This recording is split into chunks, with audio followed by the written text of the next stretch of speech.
Welcome to the Lord Rexworth podcast, where we embark on a transformative journey to set your mind and spirit on the right path.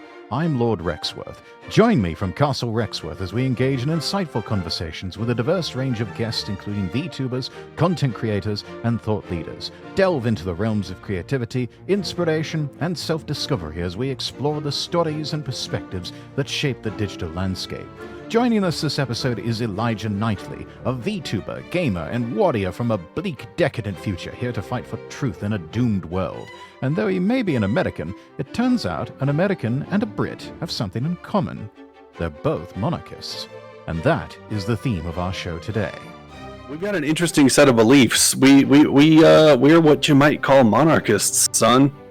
And it's such a rare occasion running into someone with similar beliefs that I just couldn't resist the opportunity to bring you on and talk with you about it. Yes. Look at me talking like I'm the host. Meanwhile, this is going to be on your podcast too. No, that's all right. Yeah, so it almost goes without saying, although we do have people in the United Kingdom that are called Republicans, not quite in the same sense as the Republican Party in America.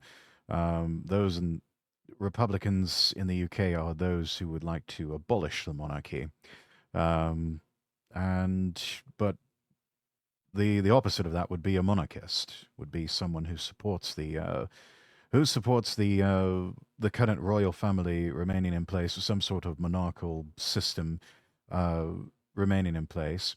And yes, we were actually talking offline how it is interesting to see a growing number of Americans who are starting to embrace the idea of monarchy.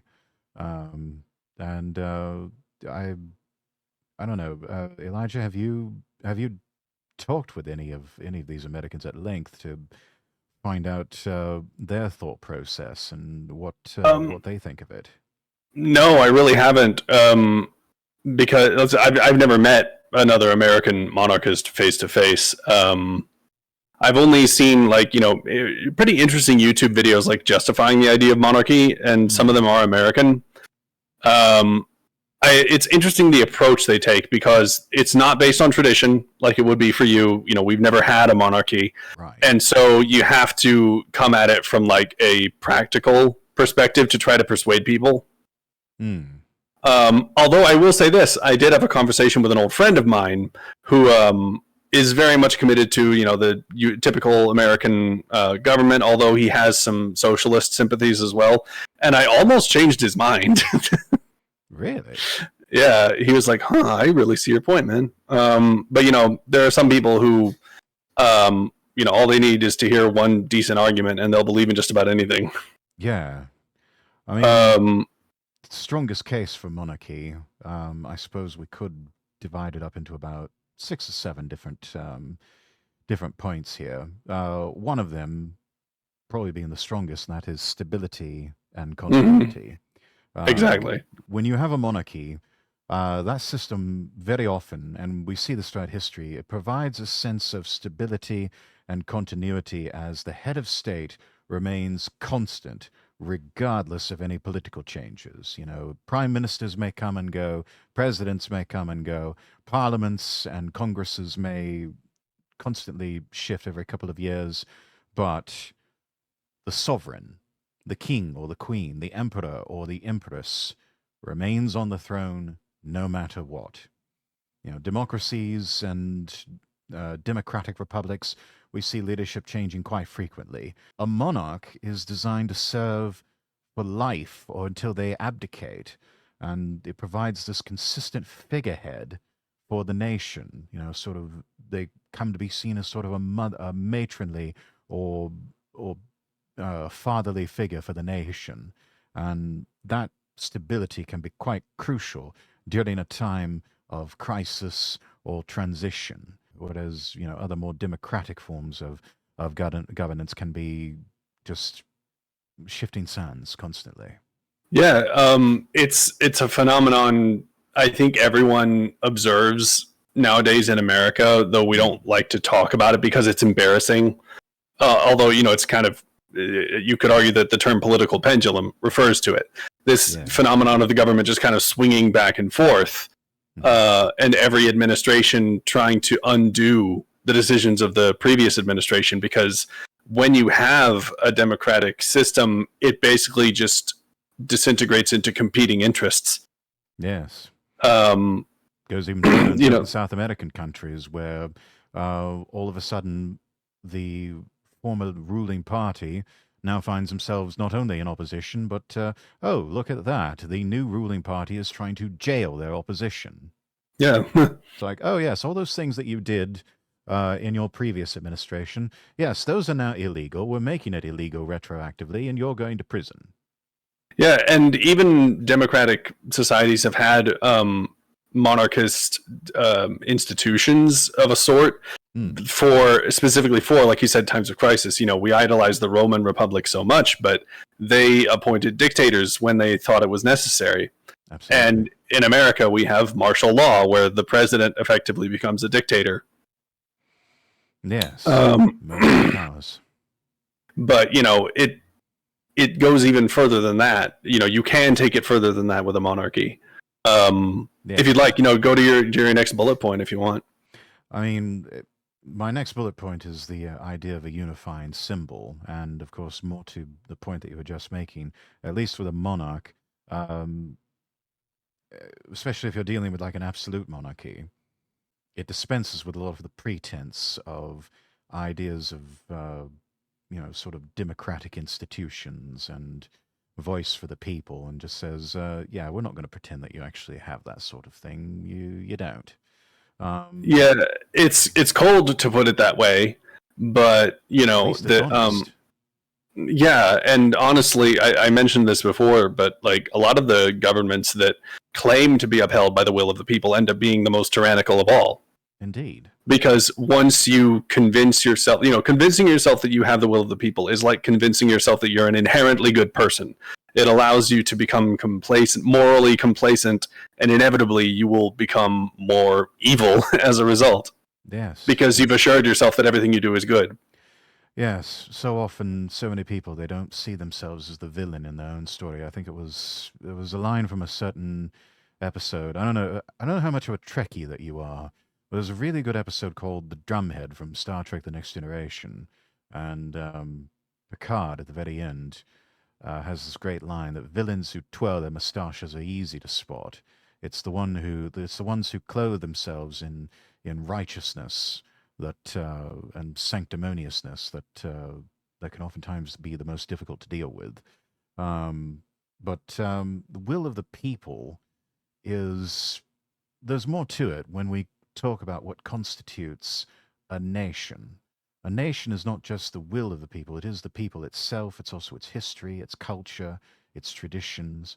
And a monarch oftentimes serves as a unifying symbol for all of that. They embody a sense of national identity and pride. They foster a sense of cohesion and solidarity among citizens. And in countries with even the most diverse populations, a monarch can even transcend political and social divisions, acting as a unifying force. We see that with the remaining monarchies in the world, that quite often you have people from all different walks of life, going back to most common example being from my country, from the UK. The idea of the king or the queen. You have people from all over the world, mostly from Commonwealth countries, people of all shapes, sizes, races, colors, creeds, and yet they all come together in the realization that that they are ultimately the subjects of one king or one queen, and that sort of has always managed to foster a certain sense of solidarity amongst not only the citizens of the United Kingdom, but also of the Commonwealth. Which in earlier times would have been known as the Empire. Yeah, and you could argue that just the existence of the Commonwealth, the fact that countries from around the world voluntarily joined it, it not always, despite very often they weren't given a choice. in the matter, but Isn't that how it is nowadays, though? Like, can't they just leave if they want to? yes, that's the big thing. The Okay, so I'll say this: Let's they look at the big difference voluntarily between the Empire and the stay. Commonwealth. Yes, Commonwealth, you may either stay or you may go. Empire, the big difference was no, you had no choice. You're part of this, Yeah. whether you like it or not. But it speaks to, I guess you could say, the depth of humanity that that monarchy offers. It's a very human institution, more so than democracy, that it can persuade people from countries that couldn't be more different from each other to all want to join. Indeed. Yeah.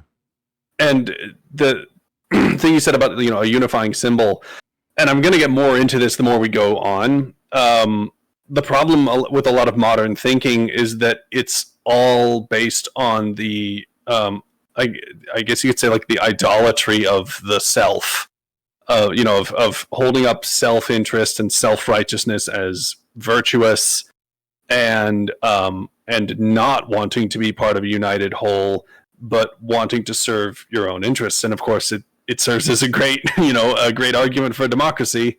So it's a good thing so many people believe in it nowadays, but it wasn't always the case. I think the term for that would be an atomized form of individualism.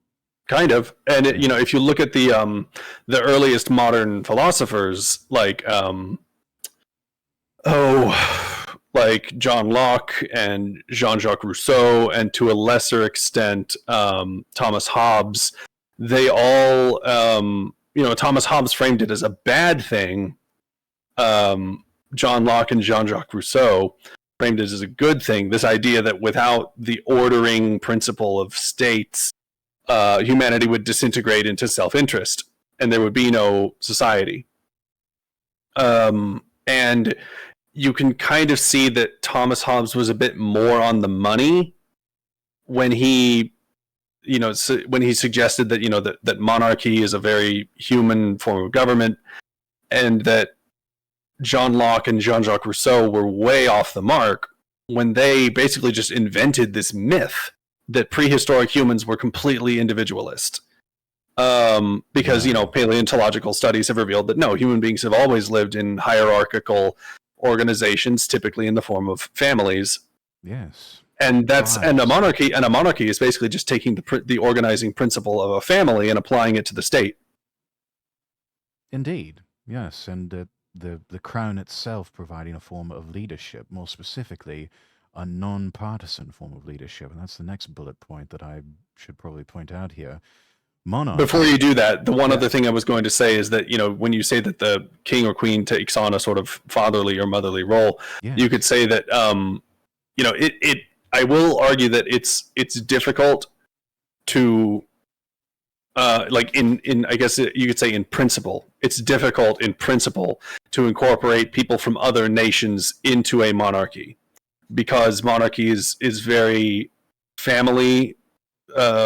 It's very family based, and it's very it's easy to support a monarchy when you're all related in one way or another. So when a foreign group is introduced, it's kind of hard in principle, to go about incorporating that. But I would argue, if you just think of it as, the people who are born in this nation are sort of like you could say, like, biological children of the monarchy, and those who have been introduced are like adopted children.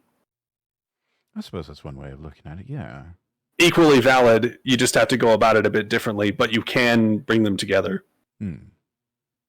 As long as they all acknowledge the supremacy of the monarchy. Yes, that does have to be... That's the rub. And when one group or another refuses to acknowledge that, or refuses to submit, well, that's when you've got problems. This is how obsessed with wrestling I am, because the moment that we said that, I immediately thought of, like, Roman Reigns, and his whole gimmick this last year or two has been that, I am the tribal chief, acknowledge me. So what was your next point? Non-partisan leadership. And it kind of speaks to the whole unifying symbol, stability, continuity, that sort of thing. Traditionally, at least in modern times, monarchs have been have typically remained neutral politically. They tend to like to stand above any sort of partisan politics. And by doing that, it sort of allows them, from a public perception point, to represent the entire nation rather than a specific political ideology or interest group. And, Yeah, and I would argue that it's only that it didn't always even have to be that way. Monarchies have always had a politically neutral nature, but it goes back to a time when political neutrality wasn't even a concept because politics just weren't what they are today. right. And the monarch could therefore take a more active role without appearing partisan. It's only because of modern governments and the nature of democracy, again, devolving into competing interests, Yes. that monarchs have had to sort of step into the background. Yes. And I mean, they will. A monarchy will still pursue its own interests, namely its survival and its stability of the crown and whatnot. But in the meantime, I guess it's sort of it's a way for them to mediate disputes, to promote some sort of sense of national unity, and to uphold the rule of law without necessarily being swayed by any sort of political agendas. They take more of a long-term perspective. It's Yeah. Whereas That's a point for monarchy that I would be happy to explore. Absolutely. It's the taking the long view of history. So many people these days like to talk about being on the right side of history, but they do so ignorantly. If they're so interested in that, then they need to bend their knee towards the crown. Well, but the point I'm trying to make is that those who talk about being on the right side of history often have a really, are just really ignorant of history. Honestly, Yeah. they just say it to make themselves feel right. Too many people's historical perspective begins at birth. Percival says, I would argue monarchies are still very effective bipartisan politics. The Ottoman Empire had a lot of those issues with their sultan. I wouldn't know so much about them. I do know that a good example of a monarchy that was like on the path to modernization while still remaining very absolutist was the Russian Empire. But everyone loves to use them as the example of the monarchy that brought its own destruction upon itself with how bad it supposedly was.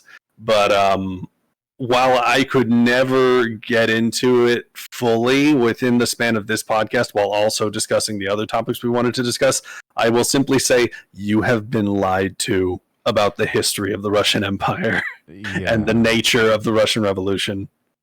Like basically anytime someone close to, why can't I remember? Oh, it was Nicholas. Yeah. Basically, anytime someone close to Nicholas made a mistake, those who wanted to end the monarchy blamed it on him.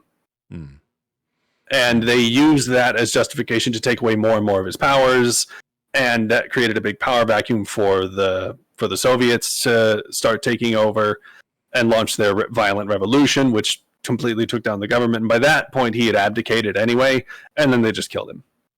Yes. Soviets absolutely they murdered the Romanov family, and yeah, Wolf sums it all up. School history class is just lies. yes, most of what you learn in your school history class is actually not true. Well, it was written, it's written by people who want to make sure you support the way things are. Yes. So it's going to be colored by that. Percival says, interesting. I don't personally know too much about pre-Soviet Russia, not my area of expertise. It's a fascinating subject. But, the other thing about the long view of history is that, like I said, because democratically elected leaders tend to serve short terms, and because of the nature of competing interests, each administration is just going to spend most of its time trying to compete against the policies of the previous administration, and no work is actually going to get done. And also, they're too obsessed with getting reelected. Yeah, and also because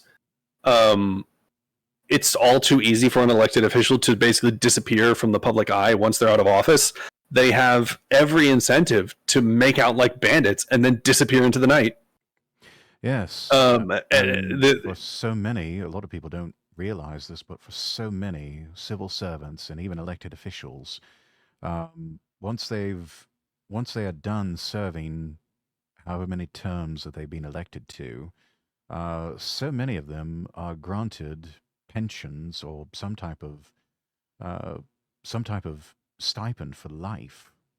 You yeah. know that that applies to many of the members of the American Congress and Senate. That you only have to serve one term, and then you basically get income for life Hmm. from the United States government. As far as time preference goes, a monarch is literally in the public eye from the moment they're born. Yes. You cannot escape public scrutiny. You have to avoid scandal your whole life, and so they're going to get good at it. Oh And they're yes. going to learn everything they could possibly need to know. They're going to get very good at their job, and they're going to have a long view of history. They're going to look ahead to the future Hmm. far more than your average elected official will.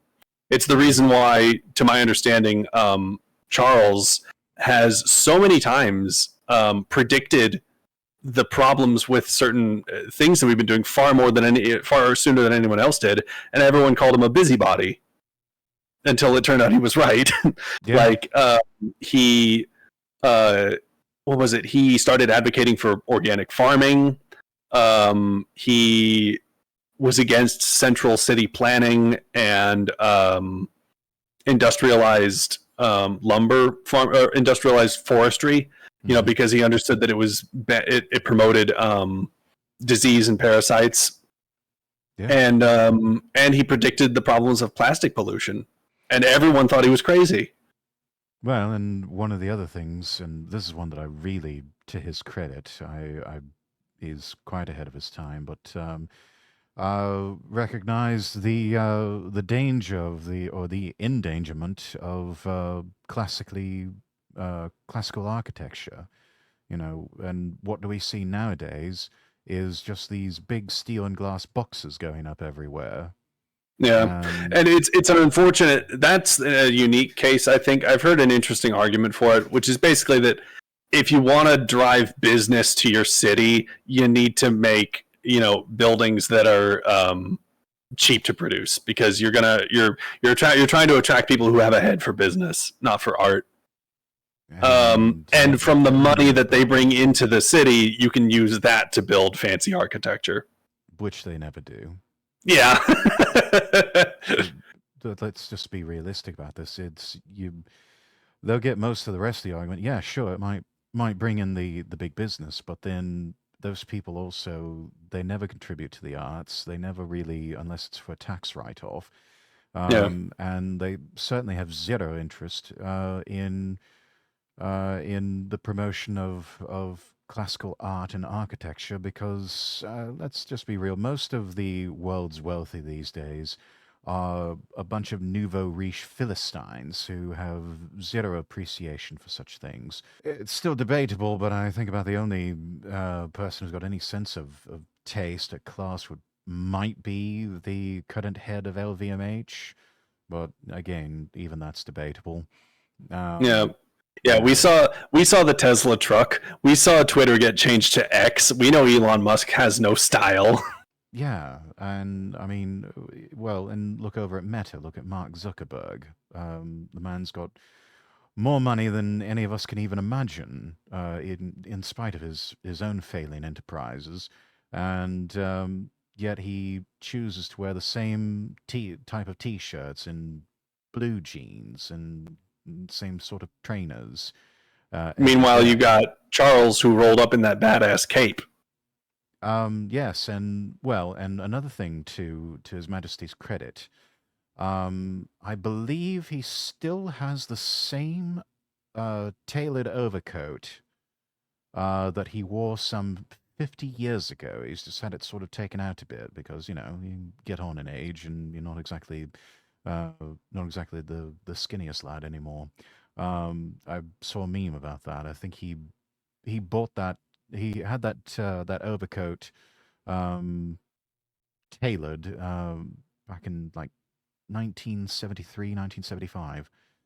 Still wearing it some 50 years later. Hmm. And the last line in that one particular meme that I saw of that, it said "death to fast fashion." Truer words can never be spoken. Yeah. Also, Wolf said, I could be wrong, but aren't monarchs set up to be more transparent than people who are elected? And we basically covered that. Yeah, when you're in the public eye your whole life, Yes. You have no choice but to avoid scandal. Yes. And also that to the extent that you do want to keep certain information hidden, it's ironically easier. That was something that Thomas Hobbes mentioned in his book, Leviathan, which is mostly a justification for statism in itself, but with a particular focus on monarchy. But he mentions that monarchs, simply because it's all built around one person, you can make the government smaller, and thus it's a lot easier to keep information from leaking. Don't tell the Sir Humphrey Applebys of the civil service that they'll go absolutely potty.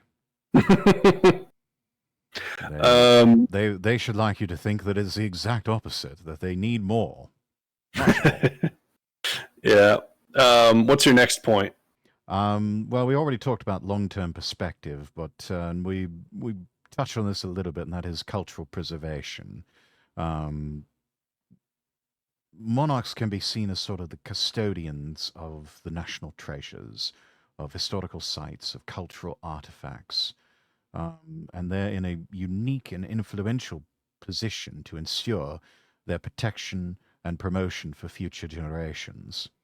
They can serve as patrons of the arts, of literature, of the sciences, of fostering creativity and innovation within a society, whereas most industrialists, most of the big money types, even a lot of the old money types, often have little interest and little incentive to promote such things or to preserve such things within a society. Too many of them are focused on if it doesn't reflect well in the next quarterly profit earnings statement, and if the shareholders aren't interested in it, well, then it must be garbage. Yeah. And the only thing I can add to that is, again, I'm building up to something here, which is that a lot of people would argue that having cultural fixtures and you could say, like, kind of regulating and refining our culture is a bad thing because it's restrictive. A lot of modern artists will tell you that. How? I've never understood that argument. Yeah, but I never thought it had much sense. Yeah, well, it again, it just comes from the self-oriented mind. I should be able to decide what's good and bad for myself. If my art reflects me, then it's good. Which of course means you can literally call anything you do art. I would sense that there's maybe something a bit more sinister at play, but then again, I've always taken a far more cynical view of politics and power structures. We'll get to the sinister stuff. That is that it's not so much that they want the freedom to, create the art that they want, but rather to mold and shape the culture and the society and the people into something that, were they to be more transparent about it, they would encounter a lot more resistance to it. Yeah, that's certainly true. But exactly what are they trying to shape culture into? Something along the lines of what I just described: a culture in which there is no, there's no clear rules or even common sense understanding of what is right and wrong, what is beautiful or ugly, what is good or evil, that sort of thing. A society that is quite easy to manipulate, then. Yeah. And there's no family structure. Everyone's very individualistic. Everyone does whatever the hell they want. Often to the detriment of others and themselves. Yes, because you'll never find a more easily manipulated people than a group of people with a lot of mummy and daddy issues. Yeah. And it's I can never remember if it was St. Thomas Aquinas or St. Augustine who said a man has as many masters as he has vices. but that kind of says it all. Those who are those who claim to be selling you freedom are often actually selling you slavery. You will become a slave to yourself and to others without even realizing it. Yes, selling us wars and religion, just like they sell us televisions and refrigerators or something to that effect. What's that song by Jackson Brown, Lives in the Balance, or something like that? Yeah. So what's your next point? Most of these we've actually gotten to along the way. We did mention efficient governance, where um, monarchy can actually complement the workings of government by promoting stability, continuity, even ceremonial functions, without necessarily interfering in day-to-day governance. Um, Elected officials focus on making policy, and the monarch focuses more on the symbolic and ceremonial duties. And then finally, my last point is international relations. Monarchs can often play a crucial role in international diplomacy. They represent their countries on the world stage, foster diplomatic relations with other nations, and their status as heads of state can lend a lot of credibility and prestige to diplomatic efforts. Yeah, And and so they particularly guide. because they're able to maintain more personal relations between countries, and especially between monarchs. Oh, yes. Not for the least of for multiple reasons, not the least of which is the fact that monarchs are often related to each other. Um, Yes, for a long time, many European monarchs were cousins. That Yeah, the was. best example of this is World War One was almost avoided simply because Kaiser Wilhelm and Tsar Nicholas didn't want to go to war, and they were Yeah. cousins, and they exchanged telegrams saying, Why is all of this happening? Surely we can do something to stop it." But eventually, Nicholas's government pressured him into mobilizing the army. But the thing you also said about ceremonial roles, it reminded me of something else I was going to say. Again, it's all kind of going into this overarching, you could even call it intersectional issue of that kind of explains all of these problems. This modern mindset, it lends itself very much to the secular atheist view. There is nothing spiritual, because things like good and evil, or beauty, or truth, these things are not material. You can tell me something that is beautiful, but you can't tell me what beauty itself is, not in material terms. It's something you can think about, but you can't physically interact with it. It's Yes. not material. And in that sense, you could almost call it spiritual. And holding a purely secular worldview makes it easy to ignore these matters and pretend that they don't exist. This is why religious people often argue that atheists have no morals. I think I a lot just of argue they're atheists. intellectually lazy, that's all. Yeah, well, I that's part of it. Yeah, because they refuse to contemplate the logical conclusion of not having any spiritual beliefs. A lot of atheists take Christian values for granted, Hmm. and assume that everything good Christianity has done for the world will not go away if they get rid of it. Yeah, so that's all they want to get rid of is just strictly that. You hardly hear atheists and secularists banging on about other religions in the world, be it Judaism or the Islamic faith or Mm-hmm. Buddhism or Shinto or Yeah, anything else in the world. They're almost exclusively their target seems to be that of Christianity. and there's a reason for that, and it's not just because the modern atheist uh, uh, um, framework kind of emerged in the West. Hmm. Although there's a reason for that too. It's all kind of connected. Um, Specifically for wanting to be against a religion specifically like Christianity. What do you think monarchists like us can do, if anything? In America, not much, unfortunately. I think there's Yeah, just I too think much of for a now the best we can do, long-standing. yeah, the best we can do now is just wait and see what happens. Yeah, so alternatively, you could do what a growing number of American expats do, and that is um, simply seek citizenship or permanent residency elsewhere, perhaps in a society that does have a monarchy. Um, Yeah, maybe.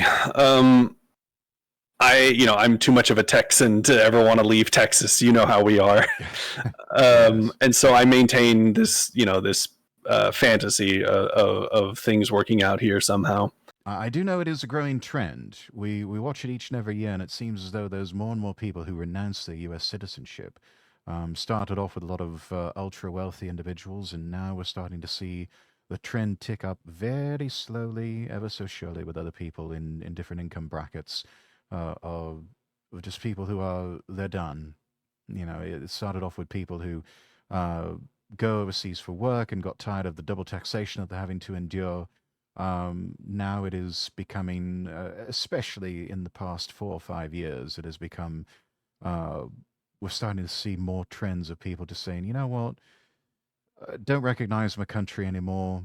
Don't really, don't really want to be a part of it anymore. I'm done. I'm out. And they go to the nearest U.S. embassy and renounce the citizenship. And of course, the American government has seen that they has is seen the writing on the walls and is now trying to make it harder every year and more Hmm. expensive for people to renounce their citizenship because they need that they need those tax dollars coming in. People not wanting to live the American way and trying to leave America and being forced to stay. As a Southerner, I'd know all about that. Yeah, that funny you should mention that. But yeah, and honestly, it's a funny thing. There's a gentleman named Raphael Sintram that I actually subscribe to his YouTube page called The Wealthy Expat, Mhm. and I believe he was born in Puerto Rico and spent part of his life in the mainland U.S. And he a few years ago renounced his U.S. citizenship in favor of living part of the year in Dubai, and now he actually has he opted for a Mexican passport. So he went Hmm. south of the border and opted instead to get a Mexican passport. He's That's one of the big things he's been talking about in some of his videos is that he's like, yeah, the Mexican passport, it gives me visa-free access to almost as many countries as the US, Yeah. a lot of the same countries, and I can, you know, travel on a Mexican passport and do rather well for myself. And oh yeah, also don't have to worry about paying taxes on worldwide income, just what I earn in Mexico, which is a lot of Americans are actually surprised when they hear that. They're so used to the idea of no matter what, you have to pay income tax on your worldwide income. There are certain deductions for like up to $100,000, but there's but most other countries that's a foreign concept to them. Most of them, it's like, okay, you lived here, you worked here, okay, that's what you're paying taxes on. Hmm. Oh, you're a citizen of our country, but you've been over in this other country. Okay, just pay taxes to them since you were working over there. You didn't earn any money while you were here at home. Okay, then you don't owe us anything. Right. See ya. What an idea. Yeah. Amazing Um, concept. but speaking of people leaving, just within America, I've noticed, Hmm. there's more and more people leaving the big coastal cities and the states affected by them and coming to the South, especially Texas. And then proceeding to cough that up as well. You could say the South is rising. And yeah, part of me feels vindicated, but another part of me fears that they won't learn their lesson. No, no, we're seeing it now. They're proceeding to cock up everything else in other parts of the country. The one other thing I was going to say is, like, as far as what monarchists can do, yeah, I would say that the only way monarchy could, like, become as prominent as it once was again is if there was some sort of reset. We just started over. Yes, but it would And take a we lot would of quickly people. rediscover that monarchy is actually quite natural. And when you don't have artificial institutions feeding you lies, you just sort of do what comes naturally to you. That's true. That's true. Um, But more practically, in the meantime, I think it's it's best to do as Andrew Henderson, the nomad capitalist, says, and that's just to go where you're treated best. yeah. And if you feel that you would be happier under a monarchy, then I would say go there. Or go, I and don't it think doesn't even necessarily have to be a monarchy. It just has to be a place where you feel happy. Maybe even practice a form of flag theory. A place where you work, a place where you live, a place where you invest, and then a playground location, a place where you go just to have your fun on holiday or whatever. Maybe. I'm personally, again, I'm too Texan to leave for now anyway. For now. You're really confident in this, aren't you? Well, He'll see it my way one day. I I don't know how old you are, but I would venture to say that you're a little bit younger than I am. Um, and also, I had the view that I was going to make America my home for a long time, probably even for the rest of my life. And then the past few years happened, and that Mm. radically altered some things, and I also grew to regret some um, permanent decisions that were made, some during my own life, and also some that were made long before I was born. Um, but yes, I cannot tell you now how much I just I just want to go back to Britain Mm. and just possibly even just find some place up in the Highlands of Scotland and just hole up there for the rest of my days, because not only feels like home to me and is would put me back amongst my people, but it would also just I I don't know I I thought I would enjoy the American dream like so many before me, but as my generation and younger generations are finding out, um, it's just not there anymore, unfortunately. Ain't that Um, the truth? yeah, it's honestly, my girlfriend and I would be probably more likely to find ourselves an affordable flat somewhere else in the world, anywhere from someplace in maybe maybe in the north of England or somewhere in Scotland, and most definitely, I know we can find cheaper accommodation in places like Tokyo or Osaka than we could in places in the United States. I mean, some areas of the United States, it's you have to make at least 75 to $100,000 in order to be able to live comfortably somewhere. Yeah, And it does get that's easy. It does get insanity. more affordable when you get out of the big cities. It does.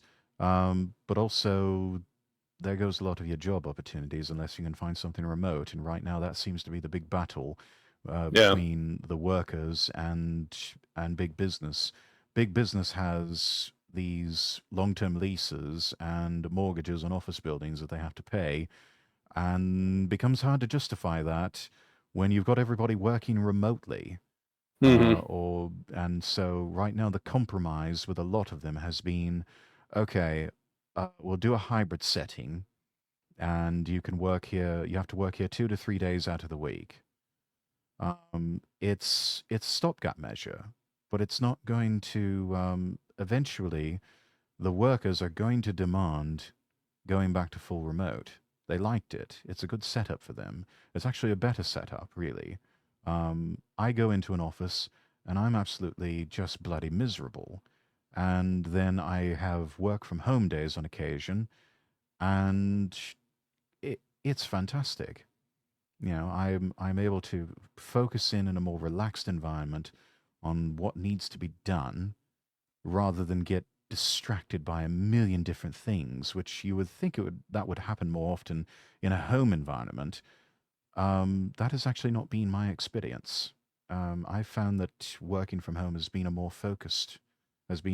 a source of focus for me, and actually is a much more peaceful and comfortable environment. Um, so yeah, I guess that was one good thing that came out of the pandemic. Hmm. But yeah, it's Well, tell that to all the, literally everyone whose job, you know, required some sort of physical labor, and they had to go in, and then suddenly they couldn't. I'm familiar with that because at one point I was considered an essential worker, and I did have to go in and work in an office environment. So I've been on both sides. It's it was nice to have that level of job security, but yeah, at the same time, work from home 5 days a week. That's nice. Hmm. Well, anyway, we got a bit off topic there. Right. I knew we would. So the thing I've been building up to this whole time, Go on then. like as cringy as it is, I can only say I'm about to red pill you. Do you know what Gnosticism is? Do you know what the word Gnostic means? I am familiar with many concepts of Gnosticism and have studied it to a certain extent. I went to a religious university, and so the study of not only Gnosticism but the Christian faith, and also even elements of other world religions were a requirement Okay. of my undergraduate studies. Are you familiar with the theory that Gnostic theology is kind of like the root of a lot of modern thinking? I have heard that articulated somewhat, maybe like fairly briefly. I don't know. Though Okay. for those not in the know, go ahead and drop your red Yeah. pills. Drop your red pills. So, Go on then. so Gnosticism it's an ancient religion that developed in the Middle East, based in a way on biblical tradition, but in other ways not. It basically takes the biblical narrative and flips it on its head, so that God is evil. The creator of the world is evil, and he did it all for evil reasons. They call him the demiurge, which is Greek for craftsman, because Okay. that's what it's all about, the concept of like creating something physical. And at the crux of Gnosticism is basically the idea that living in the material world is bad. One way I've heard it argued is that maybe the reason for Gnosticism coming into being is this desire to reconcile biblical ideology with, or rather, the biblical cosmology with Greek philosophy. But one, not all Greek philosophers were like that. Two, Gnosticism kind of predates Christianity, which made the wider world more aware of biblical cosmology. Yeah, the way you're describing Gnosticism here, it's like, okay, so we're just doing sort of like pagan Luciferianism then. Kind of, yeah. That's what Gnosticism kind of became later on. Satanism is a form of it. Yeah, especially if you're going to look at God as evil in that regard. Yeah. Yeah. Basically, and you could argue that it's really just a whole religion created to justify selfishness. God is bad because he tells you what to do. You know better than God. Which, of course, similar argument was made by the serpent to Eve in the Garden of Eden, and that. Yeah, exactly, and because that's how Gnosticism framed it. The serpent is good because he's trying to give you knowledge. He's trying to open your eyes to the truth that God is oppressing you. Mm-hmm. And he's trying to help you become like God. And so one thing you see visited in a lot of Gnostic ideologies is this idea of secret knowledge and of discovering that you are being oppressed. And that the world is horrible and that you need to fundamentally change or perhaps even destroy the things that are oppressing you. And so you can see how a lot of revolutionary ideologies reflect that. I can see that, but it's not because God is evil.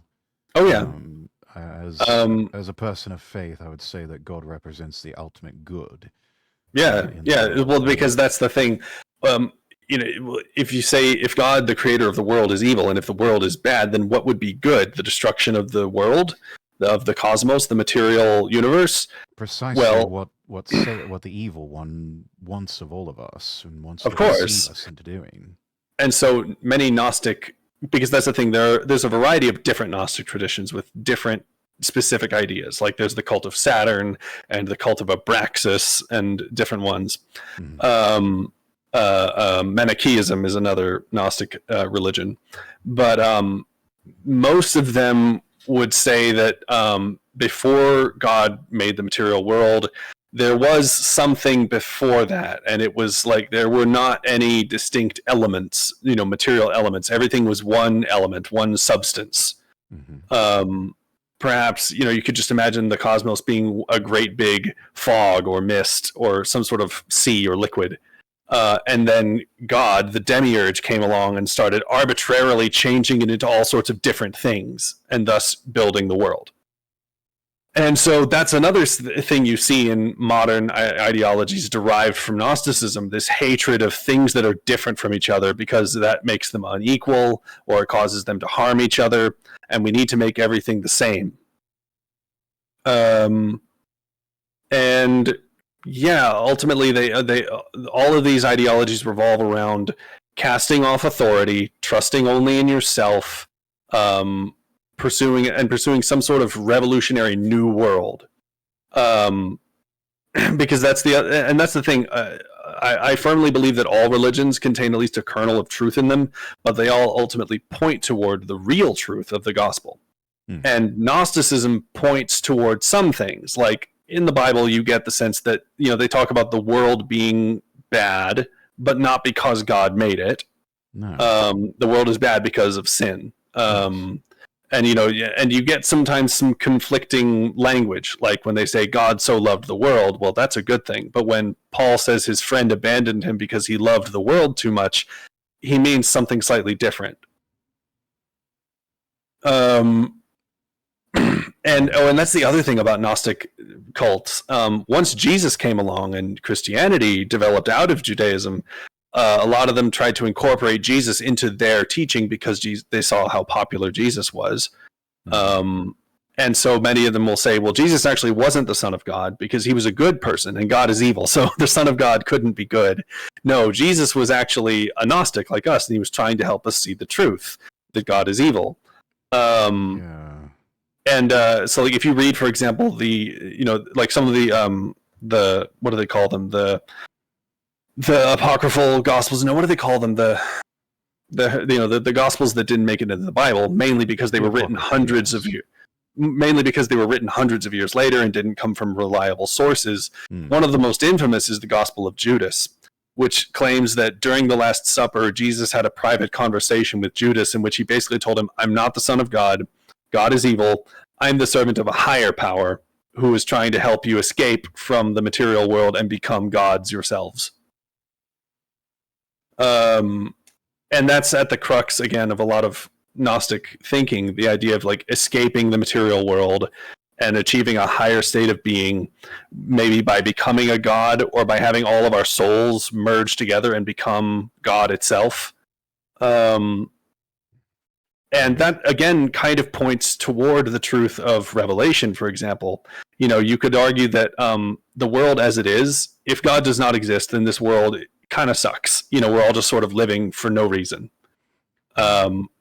Forced to compete against each other in a kind of Darwinian competitive cycle that never ends and never leads to anything of value. But thanks to the salvation of Jesus and what will eventually come, in the Revelation, this world will be redeemed and made good. Many Gnostics hold a similar idea, but it's not that God that will save the world, it's that we can save ourselves and the world by overcoming God.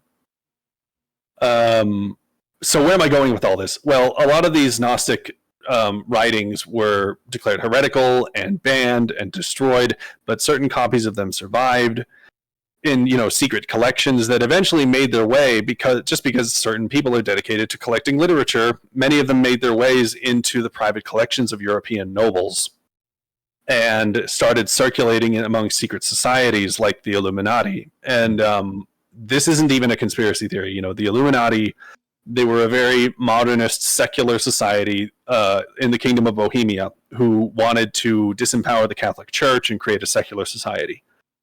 But they were also Gnostics. They actually believed that, in this whole Gnostic thing, they believed that Jesus wanted to help us free ourselves from God. And when the Illuminati was forcibly disbanded, many of their members just joined the Freemasons. And so while in Britain, the Freemasons, as I understand them, is basically just like a country club for really rich people.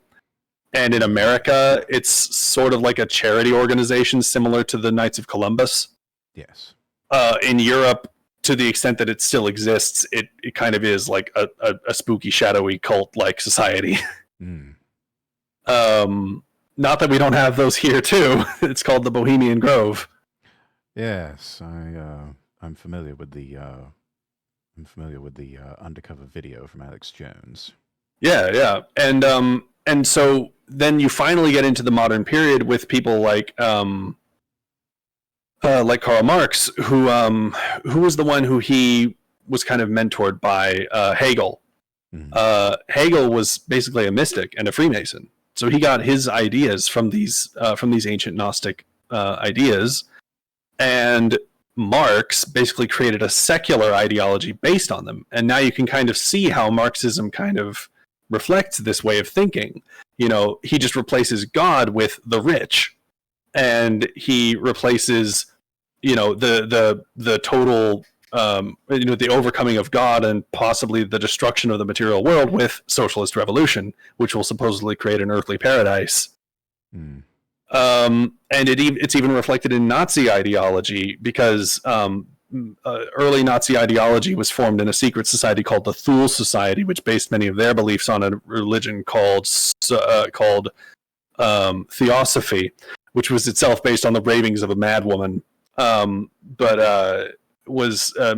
It has a similar to Nazism. It has an obsession with race, and it posits in its creation myth that in the beginning humanity split into different races, and suggests that that's a bad thing, and that the Aryans were the best race, and that they should reunite all the races under their rule, or just destroy them. Tower of Babel, in other words.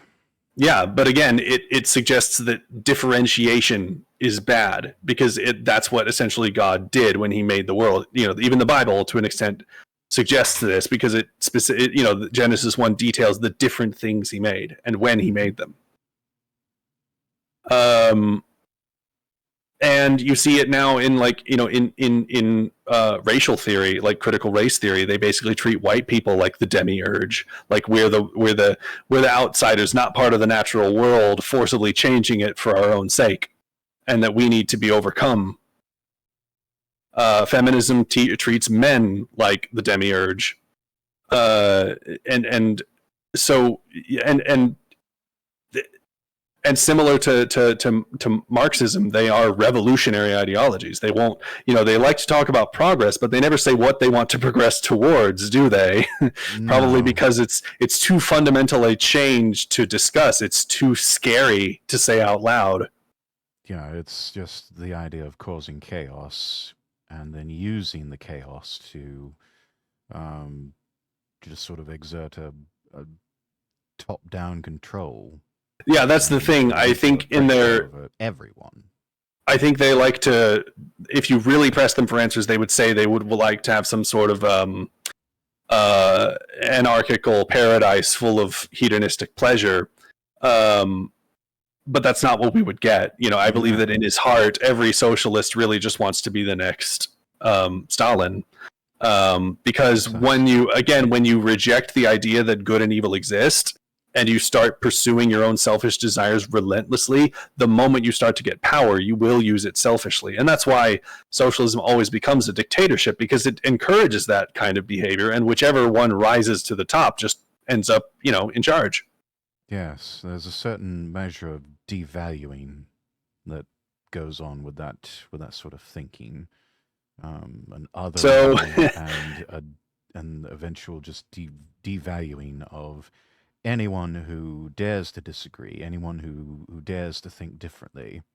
And when you can devalue someone like that, even one person, eventually you'll learn to devalue anyone and everyone. Yeah. And so, this is what I've been building up to the whole time. This ancient mode of thinking, all built around justifying selfishness and refusing to bow to any authority but one's own. Mm-hmm. has eventually given rise to this modern way of thinking where, no, don't you want to vote so you can have your way? Rather than having to ever even consider doing what someone else says.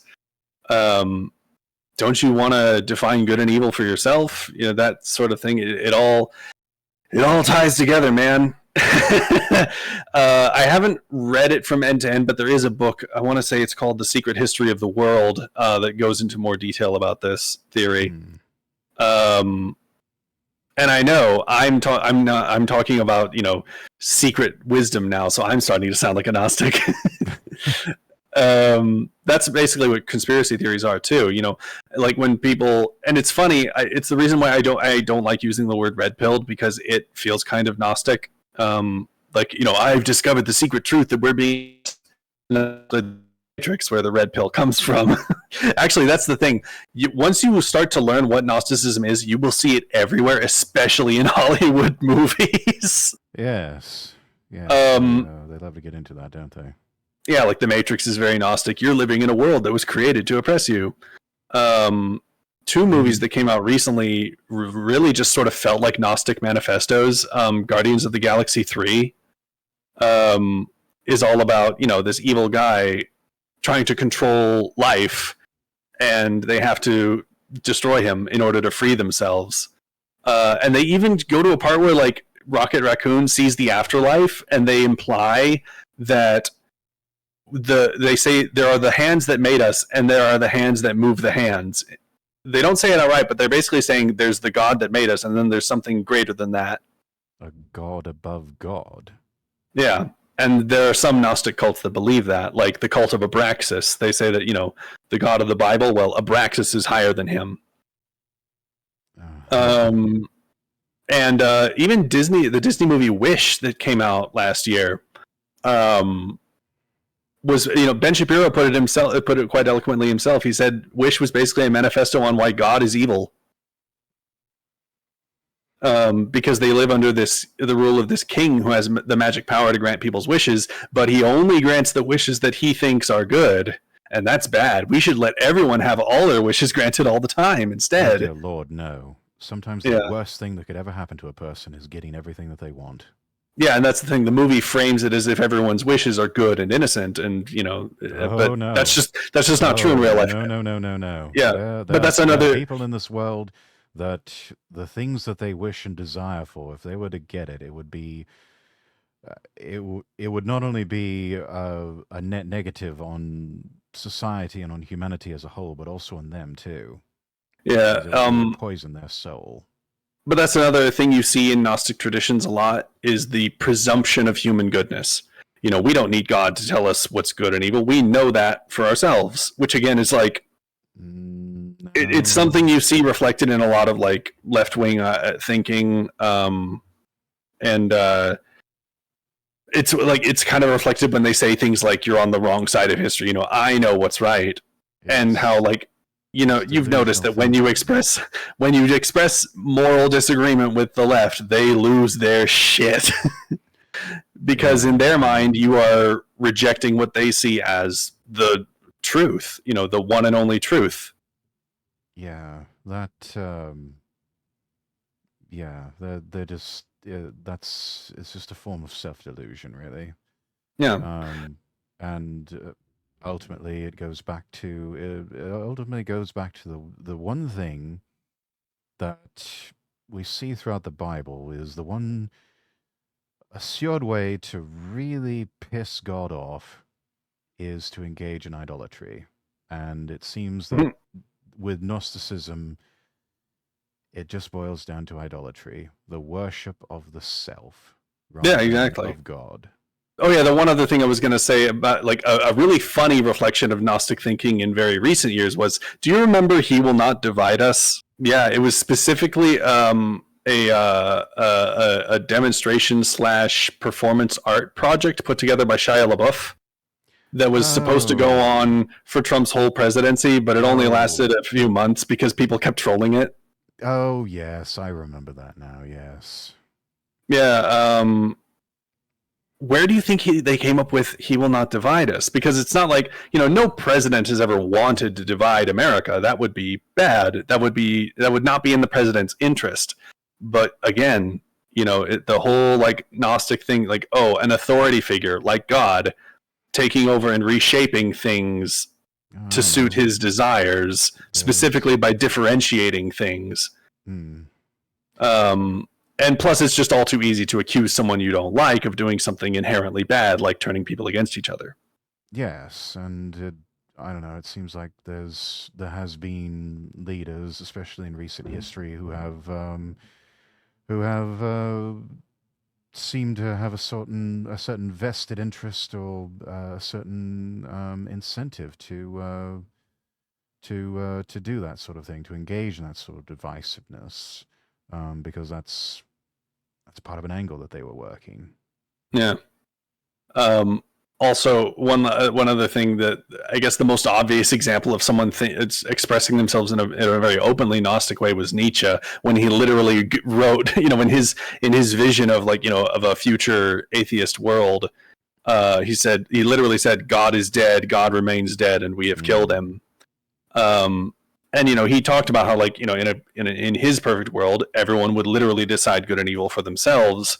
But if you wanted society to be organized around law and order, you would need not gods, but the word Übermensch, which he coined, which is basically, he defined it as a person which possessed the will to place themselves above others and define good and evil for others. And having never read Thus Spoke Zarathustra, um, I I would be curious to know who decides that, Oh yeah, according to who's it would standard. it would all just be down to sort of, might makes right. Whoever wins the struggle gets to decide. And you see that reflected a lot in, in those very post-Christian, post-morality, revolutionary societies like the Soviet Union and Nazi Germany. They just wanted to go to war with each other to decide who was right. I, it just brings up that line from the first James Bond movie, Doctor No: "World domination, that age-old dream. Our asylums are full of people who think they're Napoleon or God." But and also, another good example of like coming up with, creating your revolution and then wanting to take it on the road. Not just the Soviets or the Nazis, but the French, for example. Because they, the word for the secret truth is the gnosis. That's where the word Gnostic comes from. Mm. Gnosis is Greek for knowledge. And so it's like, once you've discovered the gnosis, you are right. You are right about everything. Everything you do is good, and everyone who resists you is not only wrong but evil. And so that's why, as soon as the French Revolution had successfully taken over France, they took it on the road and tried to take over Europe.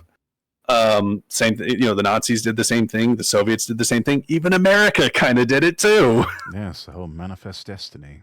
Oh yeah, and I again, I can't necessarily speak to the state that the Freemasons were in at the time, but George Washington and a few of the other founding fathers were Freemasons. And I'll say this, they were obviously not nearly as zealous or as arrogant as the people behind the French Revolution. They believed very much in, checks and balances, limitation of powers, and it created a system of government that served America well for quite some time. It Mm. was not nearly as unstable or tyrannical as the French government, at least not in the beginning. But it still had that, that fervent belief behind it that led to the concept of manifest destiny and the Civil War. uh, Yes. and I will, as a Southerner, I have to concede this. Yes, slavery is wrong. The Southern states should not have seceded for the sake of maintaining the practice of slavery. But once it happened, Abraham Lincoln kind of turned into a tyrant, in the interest of bringing them back into the Union. And even Lincoln himself said that he wasn't as interested in freeing slaves as he was in reuniting the Union.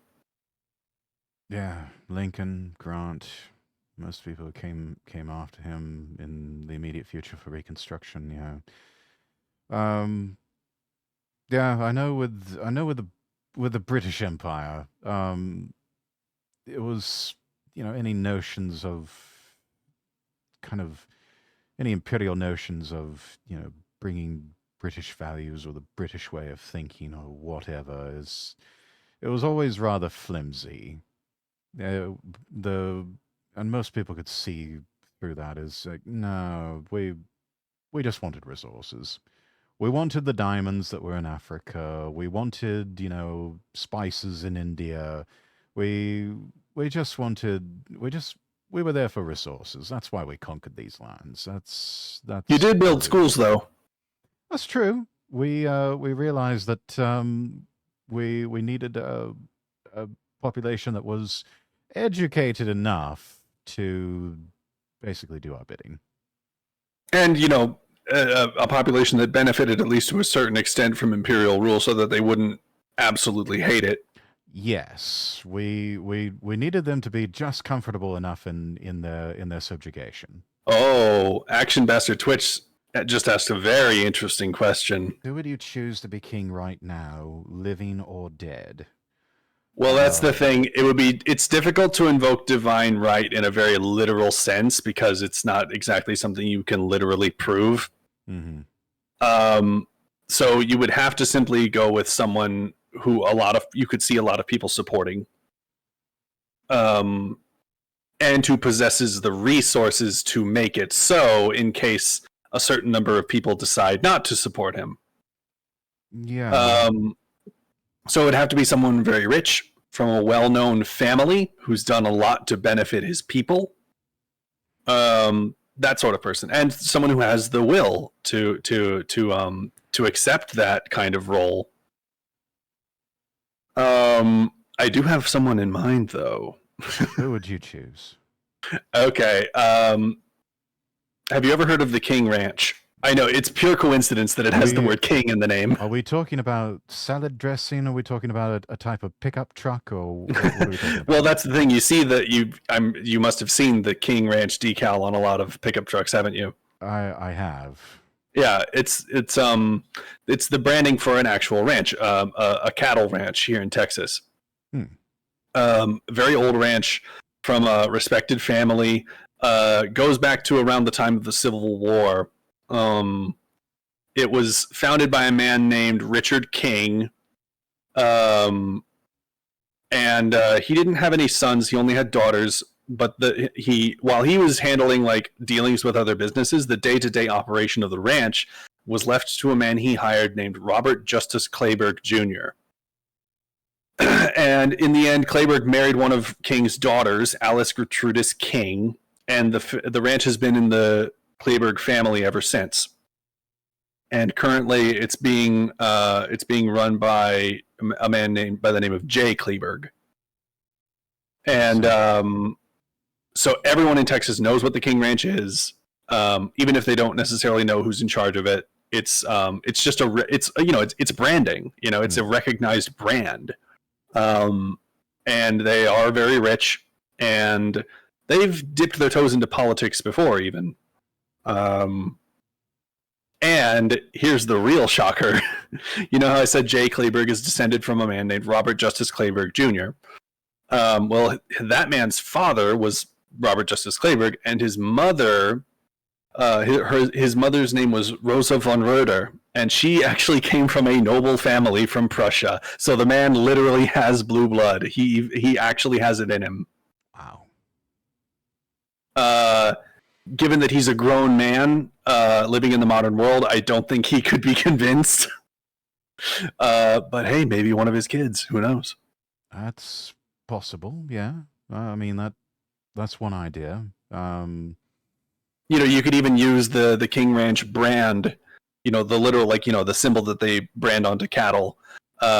You could use that as like a part of their heraldry, their coat of arms. Yeah, that's possible. Yeah. No, that was an idea. If you wanted to select a new royal family for either New Republic of Texas or for a And that's the other thing. The people of Texas have always, as I'm sure you've noticed, preferred doing things their own way ever since we were an independent republic. Yes, fiercely independent to an extent. I suppose if it had to be anybody else besides the House of Windsor for the royal family.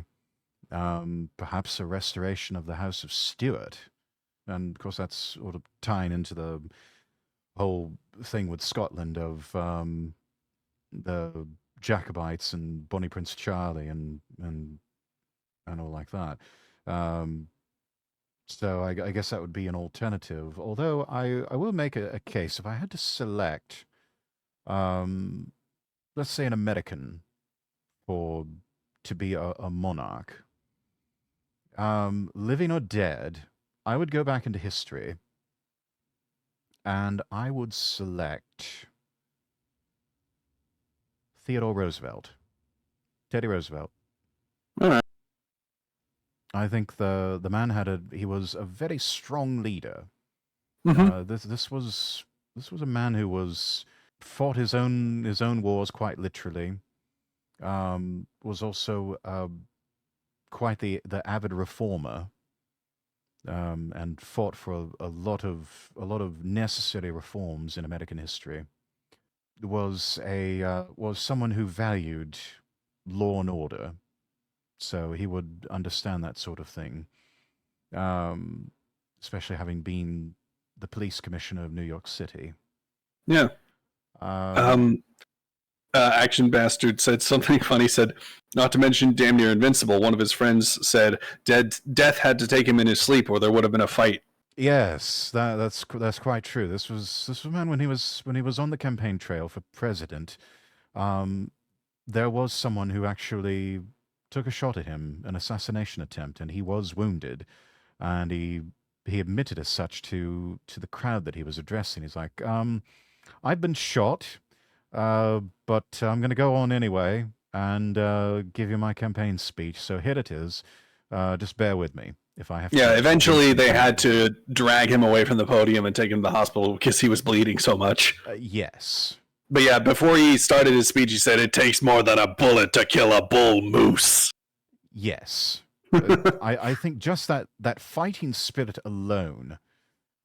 If I had to select an American to be a monarch, living or dead, I would say let's go with Teddy Roosevelt. The other thing Action Bastard said was, I can just imagine the selection process for a king in Texas either being a trial by combat or a trial by barbecue. Or both. That or a rodeo. Good old-fashioned rodeo. Yes. If you get gored by the bull, then Yeah.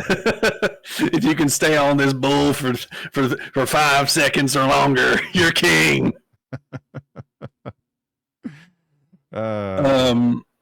Oh yeah, I can't believe I forgot this because I mentioned it in a previous stream. The one other like really good, solid, like materialistic argument that most people can wrap their heads around really easily for monarchy, and this is one that kind of won my friend over, is the simple fact that people tend to take better care of things that they own than things that they're borrowing. And when you elect someone to a limited term, they're basically borrowing the government. But a monarch owns it, and he's going to pass it on to his kids, so he's going to take good care of it. Yes. The private sector always takes better care of things than the public sector. Let's be honest. Mm. And you've basically privatized the government when you have a monarchy. I hope I didn't scare you too much when I went on my whole Gnostic rant. No. That's actually quite fascinating, and I'm happy to. I'm happy to discuss politics and religion in much the way that we have engaged in, very thoughtfully and almost in a highbrow sort of an intelligent sense. Just because the usual day-to-day type things that you see in everywhere from the papers to the blogosphere and the Twitterverse, so much of that just does not matter in the grand scheme of things. The people who kvetch and moan about such things in said columns, it just they are acting no more than a pressure release valve of sorts, and a distraction at worst, because we all know that the real powers that move in this world are the people of money and of influence, and It's basically whatever the wealthy, moneyed elite class wants is what they typically tend to get, whether or not it's good for the people or not. Um, and we see in large part, especially in the past few years, that so much what we've been led to believe is democracy and freedom, in fact, is just it's more illusion than anything else. Yeah. Even the idea of democratic elections, we see that thumbs can be placed on the scale and ballot boxes can be stuffed And dead on people can vote. on the whims of whoever wants it badly enough and can organize accordingly. Oh, yeah. Thank you for joining me on this episode of the Lord Rexworth podcast. I hope these discussions have ignited your curiosity, sparked inspiration, or provided a moment of relaxation. To stay connected with the podcast and access additional content, be sure to visit my website at lordrexworth.com and follow me across all platforms there. That's lordrexworth.com. Don't forget to subscribe, rate, and review the podcast on your favorite platform so you never miss an episode. Your support fuels our journey to continue bringing you engaging conversations and soothing ASMR experiences. As we conclude today's episode, remember that your mind and spirit are powerful forces, and we encourage you to embrace the positive energy that you've gained here. Until next time, take a moment for yourself, stay inspired, and continue exploring the boundless possibilities that life has to offer. Visit lordrexworth.com and be a part of our growing community. Thank you for being with us on the Lord Rexworth podcast.